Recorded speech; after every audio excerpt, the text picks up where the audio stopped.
Hi, boys and girls. This is Uncle Larry, and I have a story today to tell you about a boy named Duane. Duane is 8 years old. Are any of you 8 years old? And he lives out in the country on a farm.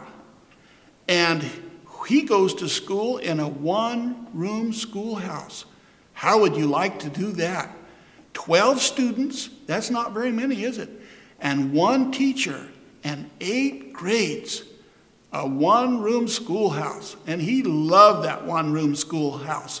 And he loved the teacher, and her name was Molly McGee. Now, one of the games that the boys play at that one-room schoolhouse is called Mumble Pig. Have you ever heard of that? Well, it's a game where you take a knife, and it has one blade on it, and you stick it on your finger, and you throw it down to the ground and stick it in the ground. And then you go to the next finger and you throw it and you stick it in the ground. And you go through all your fingers and then your wrist, and you throw it off your wrist and stick it in the ground.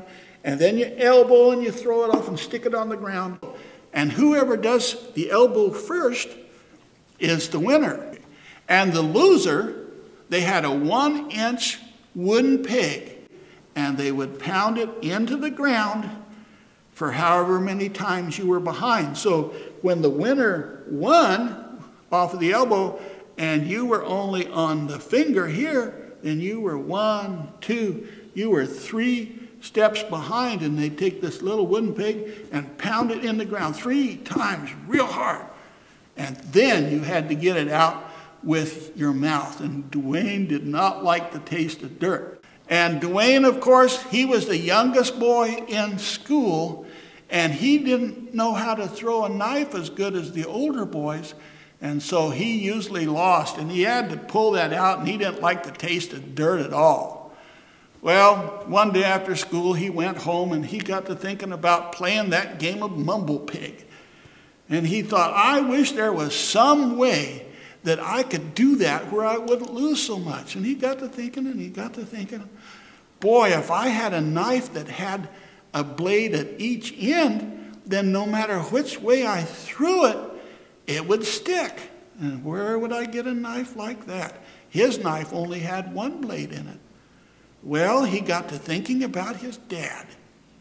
And his dad had gotten this really nice pen and this really nice knife from his place at work where he worked. It was a gift from his boss. And he went in there and he looked at that little knife that he just loved to look, and he wondered if it's got 2 blades on it. And one end had a blade, and he turned it over, and oh my, it had a blade on each end, just what he wanted. But he knew that he wasn't supposed to be in his daddy's drawer in his bedroom getting into his stuff. And he knew that if he got caught, he'd be in real trouble. But it'd be a long time before Dad got home from work. So I'll just take it for a little while out in the yard, and I'll practice, and I'll see how good it works. So he went out in the yard, and he threw the knife, and sure enough, every time he did it, that knife just flipped over there and stuck so good. He was having so much fun, he just kept doing it over and over and over and over, sticking that knife in the ground.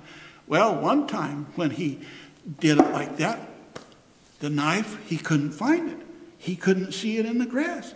And he looked everywhere. He felt around in the grass. He got up on his hands and his knees, and he looked all over, back and forth, and he couldn't find it.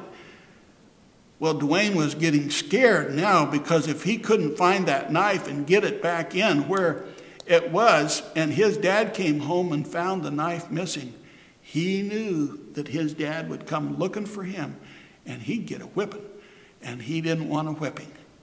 So he kept looking and looking, and everywhere he looked, he couldn't find it.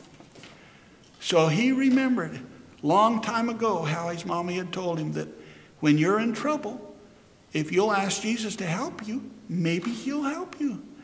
And so he knelt right down there in the backyard, and he said, Dear Jesus, I've lost Dad's knife. I'm sorry I took it without permission. I know I was wrong, but please help me find it so I don't get in trouble. And he opened his eyes, and what do you think was right in front of him? That knife was right in front of him. And boy, he picked it up, he cleaned it off, he put it back together, and he ran inside with the knife and the pin, and he put it back where it belonged. And he never, ever took anything again without asking for permission. So boys and girls, if you're in trouble, if you made a mistake, first of all, you might want to pray to Jesus to help you, and then ask your mom and dad forgiveness. Always mind your mom and dad. When they tell you not to do something, it's only because they want to help you.